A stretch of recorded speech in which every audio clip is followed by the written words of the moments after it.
Fala galera, beleza? Como é que vocês estão? Espero que todos estejam bem, né? Dando seguimento ao assunto que a gente tem trabalhado, a gente trabalhou ali com potência, trabalhamos com propriedades da potência, equação exponencial, né? A gente tem trabalhado dentro das propriedades. A gente entra agora na parte de inequação exponencial. Inequação exponencial, pessoal, vamos tentar fazer uma leitura igual a gente tem feito para vocês. Quando eu falo em inequação, eu estou me referindo a uma estrutura matemática com um símbolo de desigualdade. Como assim desigualdade? Maior que, menor que, maior igual, menor igual, né? Onde eu tenho que encontrar não um valor exato para x, eu não vou achar x é igual, mas vou achar um intervalo para x. Olha, x pertence aos reais, tal que x é maior que esse número, maior ou igual a esse número, ou x é menor que esse número, e aí eu tenho uma quantidade normalmente infinita de valores para esse resultado.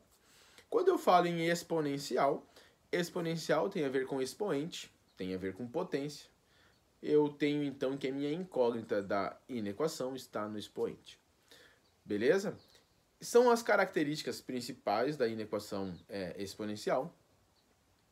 E ela, depois que a gente teve função exponencial, né, a gente já verificou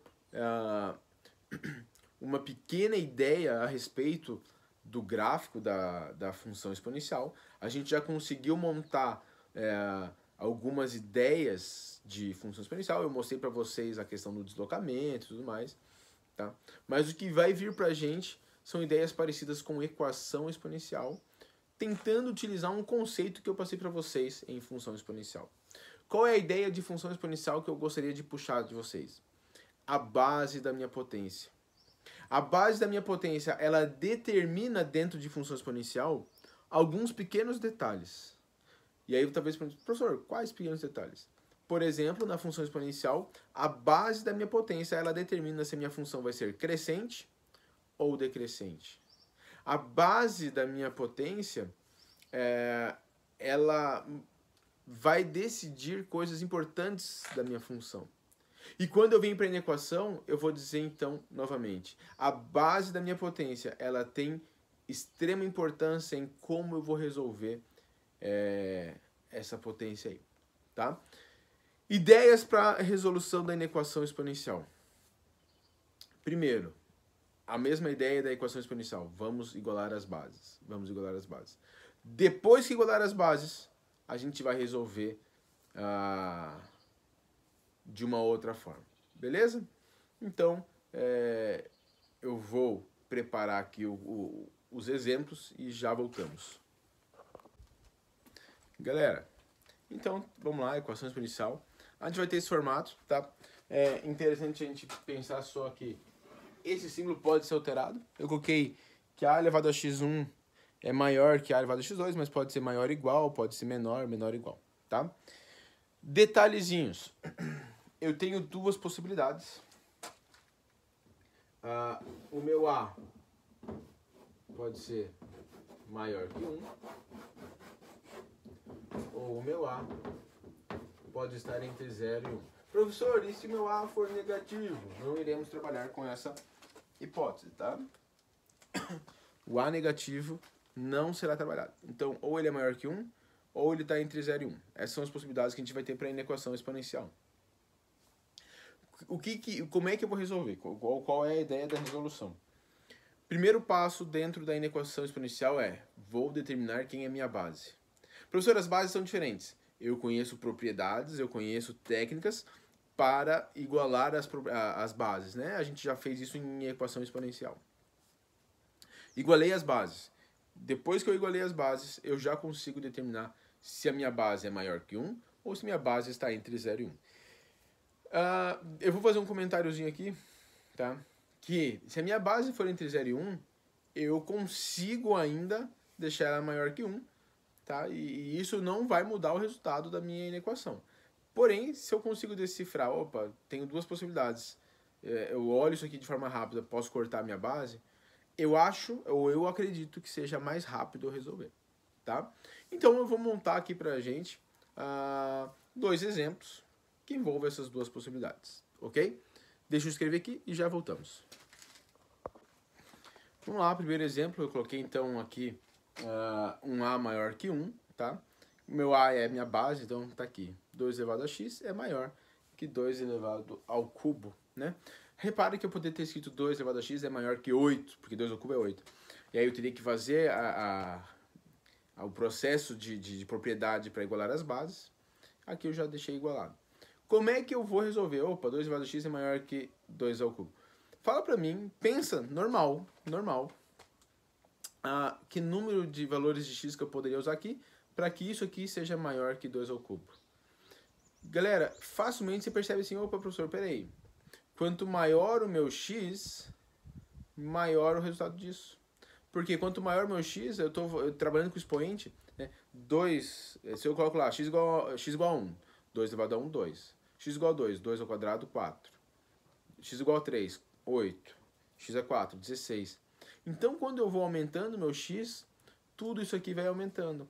E acontece, então, que quando meu x for maior que 3, tudo isso aqui é maior que 8. Basicamente é isso. E isso aqui ele é facilmente explicado dentro da função exponencial. Porque quando a minha base é maior que 1, a gente sabe que quanto maior o x, maior o y. Eu mostrei para vocês no quadro que quando a minha base é maior que 1, a minha função é crescente. Então, quanto maior o expoente, maior o valor da potência. É o que aconteceu aqui. Então, se eu quero resolver, eu olho, opa, a minha base é maior que 1, eu posso já cortar direto e resolver. X maior que 3, tá? Se eu fosse criar uma solução completa, x pertence aos reais, tá o quê? X é maior do que 3. Fica claro isso para vocês? Toda vez que a minha base for maior do que 1, eu posso, como se fosse, cortar a minha base e resolver a equação somente com os expoentes. Beleza? Vamos ver o segundo caso agora. Então, nesse segundo caso agora, eu peguei uma base, né? Falei, olha, o A está entre 0 e 1. Um número entre 0 e 1 são aqueles valores, né? 0, alguma coisinha. Ou eu posso escrever em forma de fração. Uma fração onde meu denominador é maior que o meu numerador, que é o caso aqui. 1/2, né? Repare que eu coloquei 1/2 elevado a x é maior ou igual a 1/2 elevado ao quadrado. Novamente, eu faço a menção de que eu poderia ter escrito 1/2 elevado a x é maior ou igual a 1/4, porque 1/4 é 1/2 ao quadrado. Só que eu preciso igualar as bases, igual a gente fazia dentro da equação exponencial. Ok? Galera, olha só o que muda dessa situação para essa situação aqui, tá? Lembrando que as bases é que eu estou alterando. Base maior que 1, base entre 0 e 1. Quando a minha base estava entre 0 e 1 dentro da minha função exponencial, a gente dizia que a nossa função exponencial ela era decrescente. Você vai lembrar do gráfico dela, né? Que o gráfico dela vinha lá de cima e ia descendinho lá. Qual é o detalhezinho, galera? Se a minha função ela é decrescente, quer dizer que quanto maior o x, menor o valor da função. Se eu considerasse isso aqui como uma função, quanto maior o valor do x, menor o valor disso tudo, né? De toda essa bagacinha aqui, dessa potência aqui. Então, eu sei, por exemplo, que quanto maior o x, menor isso aqui. Isso quer dizer que, professor, então olha só, x é maior ou igual a 2. Se x for maior ou igual a 2, meu expoente aqui vai ser maior que esse aqui. Logo, tudo isso aqui vai ser menor que aquilo lá, e aí tá errado. Então presta atenção no que eu vou falar. Técnica, a única técnica que você vai ter agora. E depois eu vou mostrar uma outra forma de se pensar. Mas é que eu acho que esse raciocínio que eu vou falar agora, ele é mais direto, ele é mais rápido, tá? Quando eu tenho bases diferentes, eu posso cortar as bases com uma única, atenção, uma única diferença, tá?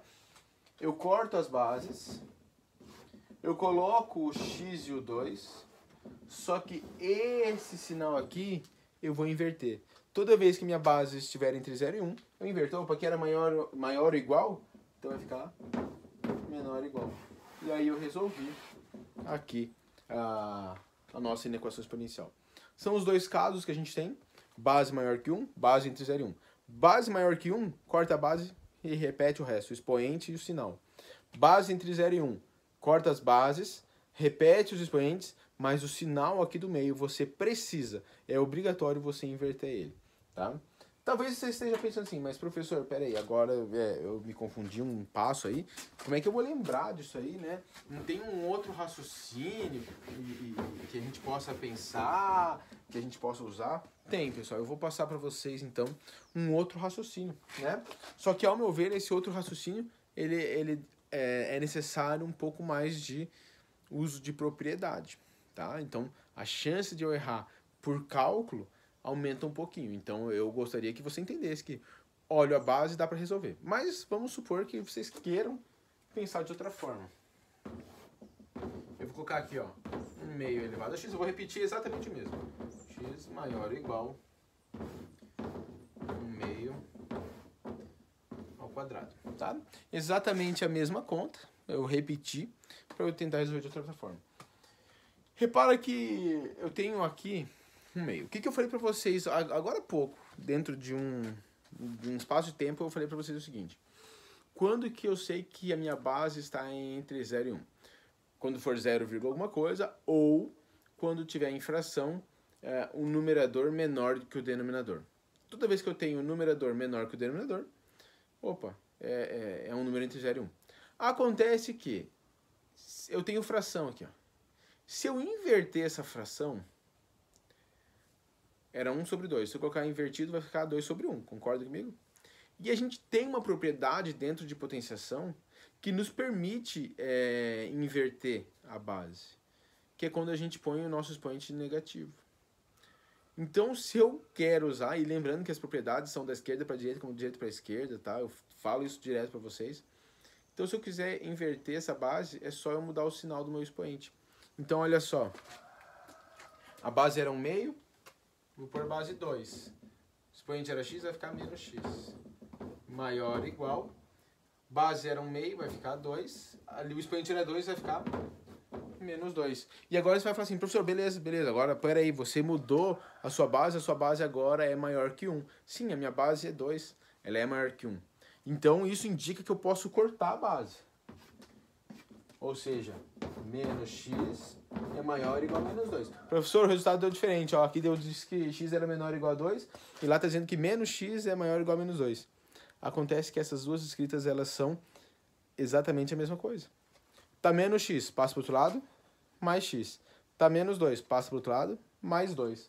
Então, daqui a gente tem que 2 é maior ou igual a x.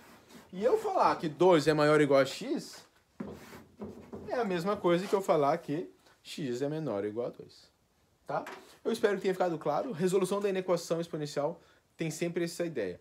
Olha a sua base, iguala as bases, e aí, opa, base maior que 1, corta e resolve. Base entre 0 e 1, corta a base, troca o sinal. Beleza, gente? A gente vai fazer continuidade da aula. Eu só vou apagar o quadro aqui e a gente já vai falar algumas outras coisinhas mais para vocês.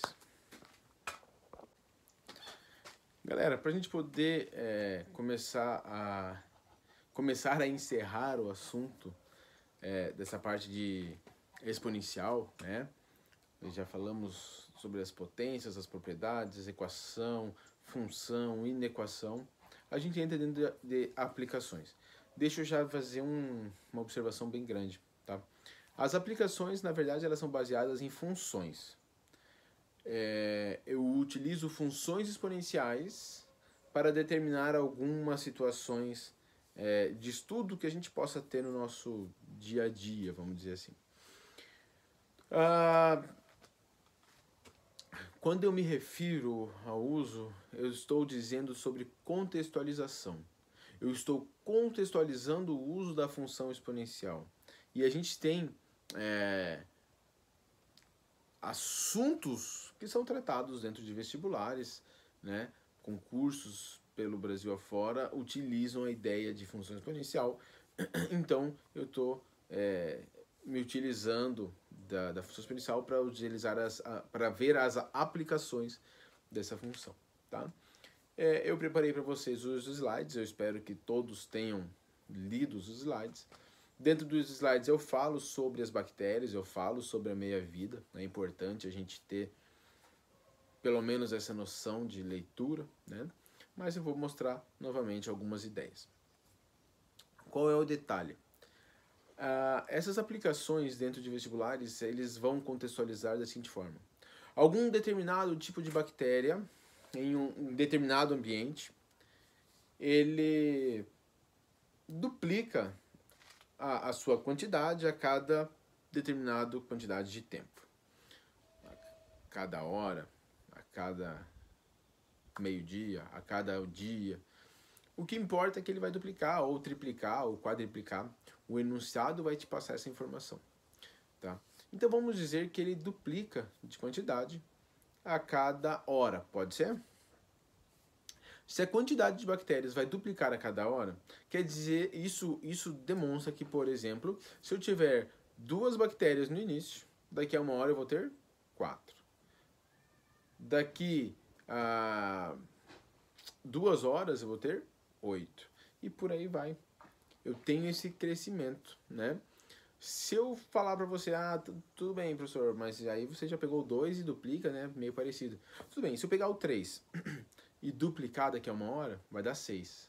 Se eu duplicar cada hora, então daqui a 2 horas eu vou ter 12. E por aí vai. E talvez na sua cabeça não esteja bem firme, cadê a função exponencial? Então é o que eu vou mostrar para vocês agora, né? Eu vou chamar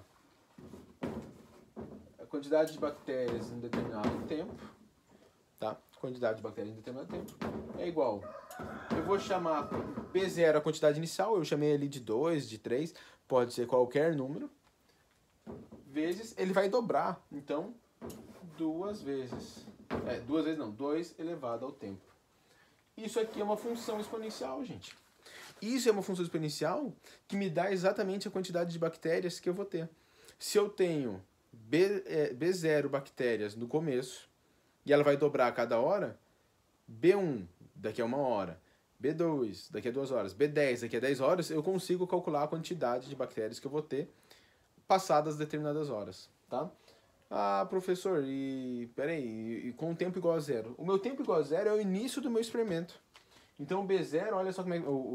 né, se eu escrevesse aqui B0, isso aqui vai ficar B0 vezes 2 elevado a zero. Quanto que é 2 elevado a zero? É 1. B0 vezes 1 vai dar B0, então é a quantidade inicial. Quando o meu tempo é igual a zero, eu estou trabalhando no início do experimento, tá? Então eu consigo determinar algumas coisas. Esse tipo de aplicação extremamente utilizado em vestibular, tá, gente? Extremamente utilizado em vestibular. Ok? Vamos continuar falando das aplicações, vamos falar um pouquinho sobre meia-vida, tá? Vocês provavelmente com o professor de química, né, o Elton, falou para vocês já a respeito de meia-vida de elementos químicos. A gente considera a meia-vida de um elemento químico o tempo que ele vai levar para se tornar a metade daquela quantidade. Por exemplo, eu tenho 1 quilo de um elemento. Quanto tempo ele vai levar para ele se desintegrar normalmente, naturalmente, até chegar em 500 gramas? Esse tempo que ele leva de 1 quilo para 500 gramas, a gente chama de meia-vida do elemento, tá? Dentro da química e dentro de estudos que a gente tem referente a arqueologia e fósseis e tudo mais, é utilizada a ideia do carbono 14 para você ver qual é a quantidade de carbono 14 que possui dentro de cada elemento, tá? A meia-vida do carbono 14, ela é dada por, se não me engano, 5.730 anos, né? Salvo engano da minha parte, 5.730 anos. Então, isso quer dizer que se eu pego 1 kg de carbono 14, vamos supor que eu pudesse pegar 1 kg de carbono 14, daqui a 5.730 anos, se eu não fizesse nada com ele, ele está ali agindo naturalmente, se desintegrando naturalmente, daqui a 5.730 anos, eu teria apenas 500 gramas de carbono 14. Por quê? Porque passou meia-vida dele. Passado mais 5.730 anos, eu não teria mais 500 gramas, eu teria 250. Tá? É interessante, galera, e isso talvez soe um pouco estranho, mas é interessante a gente pensar nisso. Porque, pelo menos na minha cabeça humana, né, minha cabeça finita, a gente acha ou a gente encontra coisas do tipo assim, ó. Professor, mas espera aí, em 5.730 anos gastou 500, por que não vai gastar mais 500, né? Porque os elementos químicos eles têm esse processo de meia-vida. A meia-vida dela é desintegrar metade. Ele não vai desintegrar igualmente. Ele é exponencial, né? Se a gente pensar no exponencial, aquela curva que o gráfico faz, ela indica pra gente que ela não é constante, não é uma perda constante, tá? Então, é uma aplicação da função exponencial para participar da meia-vida.